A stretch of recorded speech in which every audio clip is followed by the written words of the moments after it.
Hello friends and welcome back to Silverhawk Farm. Today is a very exciting day because I am starting some seeds for the fall garden. It's a little bit late in the year, so I'm actually going to talk a little bit about how I plan these seeds and which plants I picked based on only having about 60 days until my estimated first frost date. So for equipment, I started with Pro Mix organic potting soil. It's my favorite soil to use and it's pretty affordable for us organic soil. You can find it at Menards is where I pick mine up, but I've seen it at various hardware stores. Then I use these trays. I got this from Greenhouse Megastore, the top tray, and I really like that for kind of like a mid-tier plant tray because plant trays can really vary in price and quality. Generally speaking, if you're super new to gardening and you don't know if it's something that you're going to continue doing, I would recommend not investing in something super fancy. Just go down to your hardware store and pick up whatever is cheap there. I found that Greenhouse Megastore is a really good resource for kind of like mid-tier stuff that's still very affordable, but a much higher quality than what you would find in a hardware store. And then these bottom trays and a lot of the other trays that I have are from Bootstrap Farmer. They are the priciest trays that I've gotten, but they are so thick and durable and beautiful, and I love them very much. So if you're planning on gardening for a very long time and you want something that's gonna last season after season and withstand a lot of abuse, I definitely recommend the Bootstrap Farmer trays. Then beyond soil and trays, of course, you are going to want seeds. I really like Baker Creek, which you can find at rareseeds.com. I'll link that down below as well. And My Gardener is also a really good resource. I like In My Gardener because it's a little bit more affordable. So generally, if there's a specific variety of something that I'm looking for, I'll check In My Gardener first. And if they don't have it, I'll grab it from rareseeds.com or Baker Creek.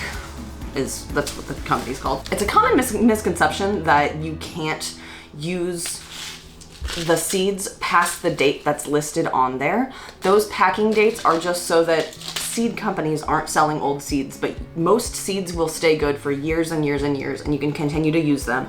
You'll just get a little bit less germination than you would with brand new seeds. So if you're sowing with seeds that are a couple of years old, I would recommend just using a few more seeds per cell than you normally would.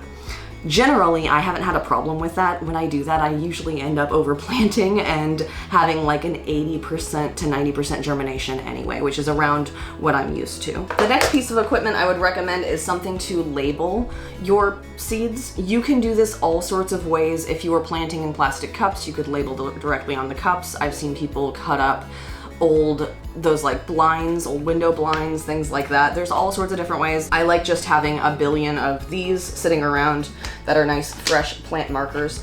And then I enjoy using this Sharpie Industrial Super Permanent. And the reason I use this like super hardcore Sharpie is because it can be challenging to find something to write with on these plant tags that doesn't wash off in the rain or fade in the sun, and I've found that this Sharpie really does the trick.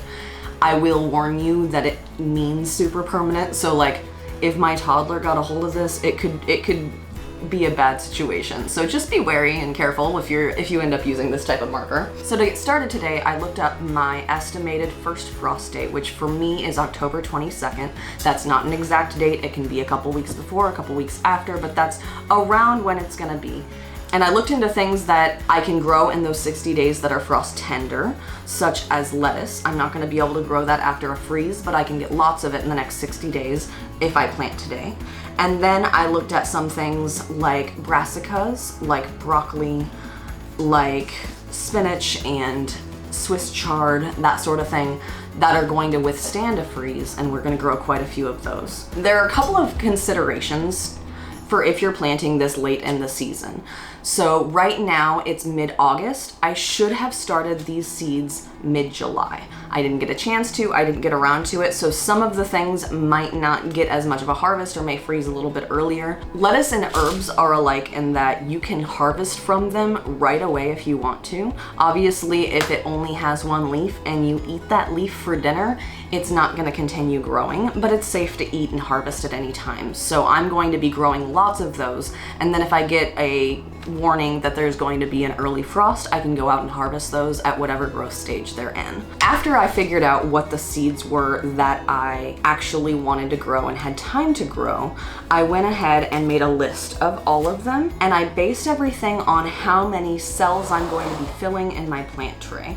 So I have 2 trays here that hold 50 plants each. We're gonna be planting 100 total. And so I sat down once I knew what I wanted to grow and segmented off how much would fit within these trays and fill the trays so that we're getting the best use of our space.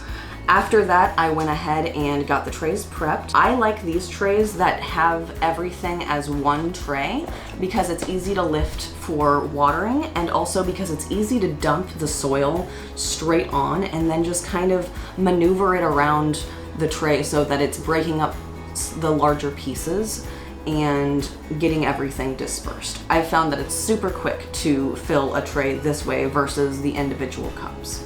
When I filled the trays with soil, I also looked through breaking up any of the larger clumps and removing any of the stick or twig-like things that could potentially mess with the roots of these really small, tender plants. So now that I have everything planned out, I know exactly how many I'm planting of each plant, I am going to go ahead and make tags for each variety that I'm growing. In the spring, I tend to be a little bit more particular because I'm growing a lot of different things that are very similar, so I would maybe individually label each cell. Because I'm growing a lot more obvious things, like I'm not gonna mix up basil and cilantro, I'm just gonna do one tag so that I can tell what things are right when the seedlings come up. I'm gonna go ahead and mark this on top of my paper because I'm not joking, this marker would not come off of my counter if I got it on there. And I'm also going to be marking how much of each thing that I'm growing, just in case I get confused about it or can't remember how many off the top of my head.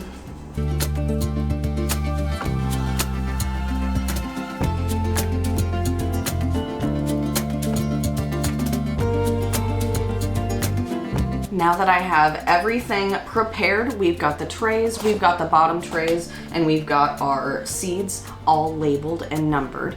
We are gonna go ahead and start with the planting. My favorite tool to use for this is actually a bamboo barbecue skewer. These are the things that you can get at the grocery store just to grill with. And I found that they're just a really perfect size for most seeds. And if they need to be a little bit bigger, you can just kind of wiggle them around to make a larger hole.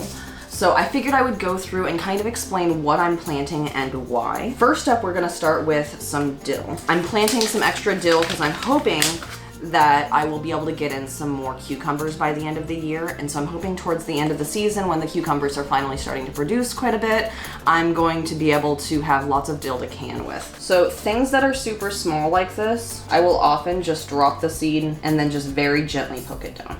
The celery, I've had kind of a hard time growing, and I'm hoping that growing it in a slightly later season will help with that. But my goal is to have lots of extra celery so that we can freeze some to use for soups over the winter. I do have a system where I always put the ones that I've already planted upside down in a pile so I don't get confused about which seeds are which, because I've definitely done that before. And you always can look at the back of the seed packets for how deep to sow things. A general rule for how deep to sow things is to sow it twice as deep as the seed is large. For things like chamomile that are tiny, tiny seeds, I'm just surface sowing, so I'm literally just sprinkling it on top of the soil, and then when I water, that little bit of water will be enough to deepen the seed. So one of my plans for this year is to do a lot of homemade stuff for Christmas presents, and I'm hoping to have extra herbs of all sorts to be able to dry and give away to people. So I'm going to plant a couple of sage plants, which is more than I would normally use for just myself, because I don't cook with sage all that much. Maybe I should. If you have any sage recipes, let me know. And then kale, I'm gonna grow a little bit of kale, but nobody in my family loves it. And with the larger seeds, I kind of like to just make a row of them. We're doing lots of bush beans. It is my hope that I will be able to get enough bush beans to can by the end of the season. And I could direct sow some of these things, but my garden's a mess, so I'm going to give them the better chance of growing in my controlled environment inside, while I take some extra time to clear up my garden. This I've actually never grown before. This is Landis or Landis winter lettuce, and it's supposed to be like a cold hardy lettuce that will withstand a freeze. Most varieties of lettuce won't. So I'm curious to try it, and I'm hoping that it's tasty so we can have some nice winter salads. And then I'm starting quite a few just regular lettuces. This is a really excellent time to start lettuce because it's gonna produce plenty over the next 2 months, and the lack of heat that comes with the fall will help keep the lettuce from bolting prematurely. So I'm actually not certain if I have enough time to grow cabbage, but I'm gonna give it a go. I don't eat a lot of cabbage, but I do love sauerkraut. It's one of my favorite ferments to make, so hopefully this guy will produce. And you don't need a ton of it, so I'm only starting 2.